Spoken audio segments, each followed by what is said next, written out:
Magandang araw po muli at muli po welcome dito sa Huntahan ng Bayan TV.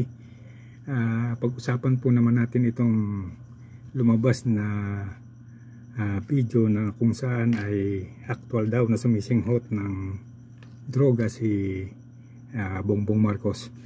At ito po ay talagang lumabas bago magsona. Mga ilang oras bago magsona ay lumabas ito, at sa naging sitwasyon mukhang mas marami pa ang nanood nito kaysa sa SONA, kasi doon sa nakita nating vlog ni Miss Maharlika, halos nasa 8 million yung nanood na tao, samantalang yung SONA nasa 563,000 lang. So bago po ito tumuloy, like and subscribe na lamang pong muli. At yung pong video na yan ay talagang pinanggigilan ng galit ni DILG Secretary Benhur Abalos, na kung saan agad-agad siyang naglabas ng statement at mga dokumento, datos na nagsasabing hindi raw totoo, kasi ang una niyang nakita ay magkaiba raw yung lalim ng earlobe ni Mr. Marcos doon sa napapanood sa video. Samantalang ayon naman kay Secretary Gibo Teodoro ay hindi si Marcos yun, at ang isang nasa video ay isang peke at produkto lamang daw ng artificial intelligence. So at yan naman po ay kinontra ni Miss Maharlika at maging si Attorney Harry Roque. Nanggamitan nila ng mga tools tungkol doon sa pag-scan o pag-determine ng isang fake na video o altered. At base po sa kanila, ayon doon sa tools na nakita nila, ito ay totoo. At may sinasabi rin po si Maharlika na authenticated talaga yung video, at itong video ay bahagi lang ng 5 serye na hawak-hawak niya. So, sa isang banda po, unang-una, nagtataka lang po tayo. Yung presidente parang hindi niya pinapansin yung issue. Ang gumagawa ng kontra paliwanag ay yung mga bataan niya. Si Abalos na nagpaka-expert, talagang sinabi niya at sa tenga pa lang, hindi na si BBM. Sa panig naman ni Gibo ay isa lang daw itong artificial, at doon pa sa ibang ahensya kagaya ng PCO, at doon pa sa ibang ahensya ito ay isang peke. So sa isang banda, wala naman po talagang magsasabi na tao na siya ay gumagawa o gumagamit ng ipinagbabawal na gamot. At hindi po yan mapapatunayan kung wala talagang tamang pagsusuri o drug testing. Pero sa kalagayan po kasi ni Mr. Marcos, mukhang kaiba. Unang-una, yung issue po na yan ay matagal na, at mula noon, mula nung isiniwalat yan doon sa PDLX ni Jonathan Morales, hindi sila gumawa ng paraan para pasinungalingan yan sa pamamagitan ng isang legal na testing na nakapubliko. Ang lagi na lang po nilang sinasabi ay peke, at hanggang sa kinontempa nila si Jonathan Morales at pinakulong. Samantalang si Gringo, si Senator Estrada Jinggoy ay minasakir ng husto yung katauhan ni Morales, at sinasabing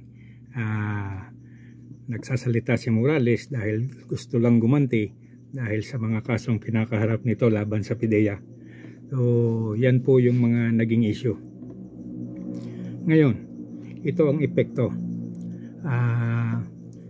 Bago po nagsona, nagpalabas na ng line-up ng kandidato ang Administrasyong Marcos.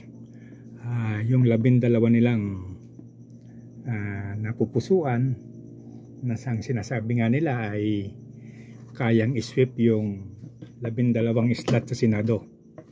Ito po ngayon ang isang masakit dito. Kung atin pong titingnan sa kilos at pananalita ni Marcos, doon sa mga puntong nakukorner siya at talagang napipilitan siyang magsalita, halata po kasi sa kanyang pananalita, sa galaw ng kanyang bibig, makikita po yung mga senyales ng isang taong gumagamit ng droga. Pero yan naman po ay physical at hindi scientific. Pero hindi na po yan mababago ng paniniwala ng mga tao. Kasi kung ano yung nakikita nila, yun ang pinaniniwalaan nila. At kahit ano pa man ang gawing pagtanggi o pagtatanggol nitong sina Gibo Teodoro, si Benhur Abalos, o itong sina nasa PCO, hindi na po yan mababago. At ito po ang masakit niyan. Yung mga naka-line up niyang senador para sa gaganaping 2025 midterm election ay mukhang magiging alanganin ang kalagayan. Kasi po, ito ang magiging senaryo niyan. Kapag po bumagsak ang popularidad ni Bongbong Marcos dahil sa isyong ito, sigurado yung kanyang mga i-anunsyo o kanyang mga i-endorso para maging senador sa darating na eleksyon ay siguradong mangungulilat din. At isa lang po ang pwede nilang gawin. Una, ang umalis sa grupo ni Marcos at lumipat ng ibang grupo. Pero medyo masakit po yan. Kasi kapag may gumawa niyan sa kanyang grupo, kahit itanggi nila, wala namang ibang iisiping dahilan ng mga tao, kundi yung totoo na si Marcos ay nagdodroga. Pero kung hindi naman po nila gagawin, kasama silang lulubog. At dito na po natin makikita ngayon kung sino sa mga line-up niyang senador ang mag-uumpisang tumawid ng bakod at mag-uumpisang idepensa ang sarili para makapasok sa Senado. At ito po ay masakit dahil hindi nila pwedeng sabihin na lilipat lang sila dahil may problema si Marcos. Sigurado po, isa sa gagawin nilang paraan para makabawi, para makakuha ng simpatya ng tao, ay banggain si Marcos. At yan po ang magiging malaking usapin ngayon. Doon po sa mga senador na pumapalakpak pa noong SONA, mukhang medyo lumalabo na yung inyong pagkakataong muling maupo sa Senado. Kasi po sa naging popularidad nung video na halos sa ilang segundo lang, sa ilang minuto lang, ay pumalo ng 200,000 ang nanood hanggang sa umabot ng mahigit 8 milyon. Kumpara doon sa kabuoang oras na ginugol ni Marcos sa Senado na halos 563,000 lang ang nanood. So, makikita po natin yan kapag nagkaroon ulit ng survey ang Pulse Asia o yung iba pang survey agencies na nagpapalabas ng status ng kalagayan o popularidad ng mga kandidato. At sigurado po dyan, sa unang pagkakataon na may lumabas na survey at mauwi sila sa alanganin, yan na po yung umpisa. Magkakagatan na po talaga sila niyan. At sa nakikita po natin, yung mga nasa losing end at yung medyo nandun sa nangunguna, sigurado po yan. Magkakanya-kanya na sila niyan. Ngayon, sa isang banda, sa kalagayan naman ni Marcos, wala na siyang pagpipilian. Kung gusto niyang magtiwala ang mga tao sa kanya, kailangan niyang magpa-drug test bago yung panahon ng pagpapile ng kandidatura ng mga senador. Dahil kung hindi niya gagawin yan, walang makakalusot palagay ko doon sa kanyang mga i-endorso. Sabihin man nila ngayon na gagamitin nila ng pera, pero hindi na po yan umuobra sa tao. Tingnan po ninyo ang nangyayari. Halos bilyon na yung nagastos nila sa ayuda. Pero tingnan nyo po kung nasaan ang trust at approval rating ni BBM. Nasa 58 na lang. At si Romualdez nasa 35 na lang. So, ibig pong sabihin yan, bagamat tumatanggap ng ayuda yung mga tao, hindi nila siniseryoso yung pagpapakitang ng kabutihan o ginagawang mabuting bagay ng mga tao ng administrasyon.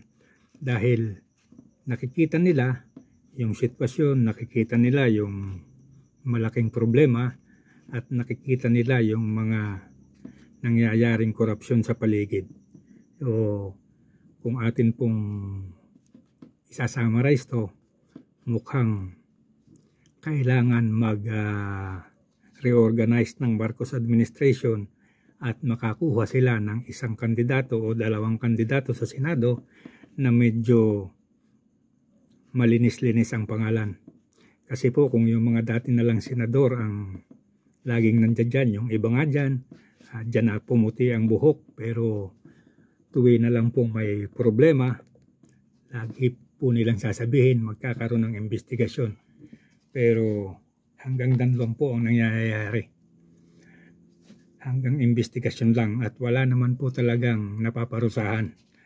At para bang ang sitwasyon sa ngayon, magpasikatan na lang tayo. Doon tayo sa Senado, magpasikatan tayo, i-cover ng media at magpagalingan tayo ng pananalumpati. So yun po yung nagiging labanan ngayon sa politika.